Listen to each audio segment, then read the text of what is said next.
Nous parlons maintenant d'un génie militaire dont l'histoire est encore aujourd'hui sujet de controverse. Depuis des années, la question hante les historiens officiels français. Napoléon Bonaparte est-il mort de cancer dans l'île Sainte-Hélène, où il était prisonnier des Anglais, c'est la version officielle de l'histoire, ou a-t-il été assassiné, comme certains le prétendent, par un aristocrate français mandaté par la cour des Bourbons? Imaginez la possibilité que Napoléon ait été assassiné par un Français. Récemment, la controverse a éclaté à nouveau quand des cheveux de Napoléon ont été soumis pour analyse au FBI américain. Eh bien, un des grands défenseurs de la thèse de l'assassinat de Napoléon est un Montréalais célèbre, l'ancien athlète Ben Weider. Industriel prospère et président de la Fédération internationale des culturistes, Ben Weider est aussi un spécialiste de Napoléon.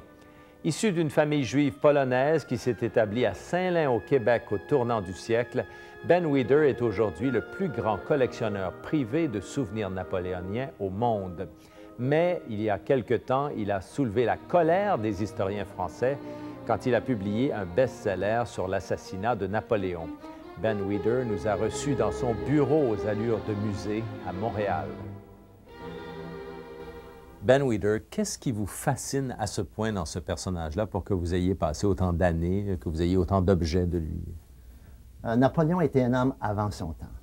Il faudra voir les choses que Napoléon a fait dans son époque. Il faut l'évaluer, ses réussites dans son époque. Alors, il était un homme sûrement avant son temps. Tout ce qu'il a créé, c'était bien avant son temps. Comme quoi, par exemple? Par exemple, à l'époque, seulement la religion catholique était respectée en France. Lui, il a dit qu'il faut donner l'égalité aux protestants, aux francs-maçons, aux juifs et aux musulmans. Pourquoi? Il n'avait pas des raisons de politique pour le faire, parce qu'il était un homme humain. Il faut juger Napoléon par ses actions, pas par des choses qui étaient écrites par les autres personnes. C'est la seule façon de comprendre Napoléon, de voir qu'est-ce qu'il a fait, pas parce que quelqu'un a dit d'autres choses. Quand vous en parlez, vous le défendez comme si, quoi, c'est un personnage aussi qui est controversé, donc qui a été attaqué beaucoup. Parce que vous savez, quand quelqu'un gagne la guerre, c'est eux qui écrivent l'histoire comme ils veulent. Okay? Alors, comme Napoléon était un homme avant son temps qui voulait donner la liberté, fraternité et égalité à tout le monde, ça, c'était contre les désirs des rois de l'époque. C'était des rois féodaux. La loi d'un pays était, le roi veut, ça, c'était la loi. Et Napoléon a créé le Code civil. Le Code civil a donné l'égalité à tout le monde, que vous soyez riche ou que vous soyez pauvre, que vous soyez monarchiste ou non, ça n'a aucune importance. C'est ça qui a fait une certaine peur des rois. Et naturellement, il y avait une genre de guerre de commerce entre l'Angleterre et la France.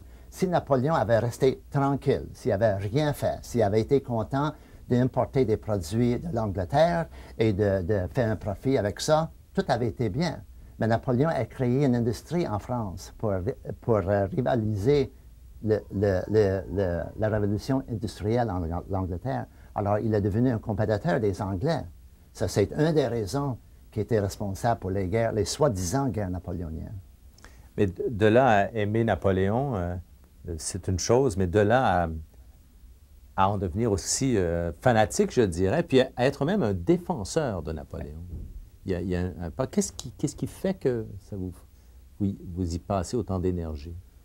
Moi, j'ai toujours été un homme libéral dans le sens de respecter tout le monde. Que vous soyez noir, que vous soyez blanc, que vous soyez communiste ou capitaliste, israélien, arabe, moi, ça ne me dérange pas. Je suis un homme libéral de ce sens-là. Napoléon était un homme libéral. Et beaucoup avant son temps. Alors, je peux respecter ça. Il y avait des ennemis qui voulaient détruire l'image de Napoléon, et moi, je trouvais que ce n'était pas honnête. En plus de ça, Napoléon a demandé à la fin que la cause de sa mort soit connue. Alors, mon ami suédois, le docteur Stanford Sherwood et moi, on s'est mis ensemble, on dit, bon, on va peut-être répondre aux besoins de Napoléon pour identifier la cause de sa mort. Et donc, vous avez dit ce qu'aucun historien français avait dit, je pense, on a en fait assassiné Napoléon. Absolument. Et c'est simple de comprendre si on veut lire et comprendre. Par exemple, il y avait 8 témoins oculaires qui ont vécu avec Napoléon à Longwood House pendant l'exil à Sainte-Hélène. J'ai visité Longwood House, j'ai fait un pèlerinage en l'année 75. Alors, ces 8 témoins oculaires ont chacun écrit un livre sur Napoléon. On a écrit tout ce que Napoléon a dit, qu'est-ce qu'il a mangé, toutes ses actions à tous les jours. Mais en plus, ils ont fait quelque chose de tout à fait spécial. Ils ont listé tous les symptômes de la maladie de Napoléon. Si vous listez les 32 symptômes, ce qu'eux, ils ont écrit, pas moi, c'est eux qui l'écrivent, et si vous comparez ces symptômes avec les symptômes d'une intoxication arsénicale chronique, ils sont identiques. Alors, ça prend pas un génie de savoir qu'il était empoisonné, mais il faut le prouver. Alors, on a eu une mèche de cheveux à l'époque qui venait directement du 12e valet, Abraham Novarez, un Suisse, puis on a fait analyser ça par le laboratoire nucléaire Harwell à Londres. Puis ils ont démontré qu'il y avait 51,2 parties par million. Et normal, c'était 0,08 parties par million.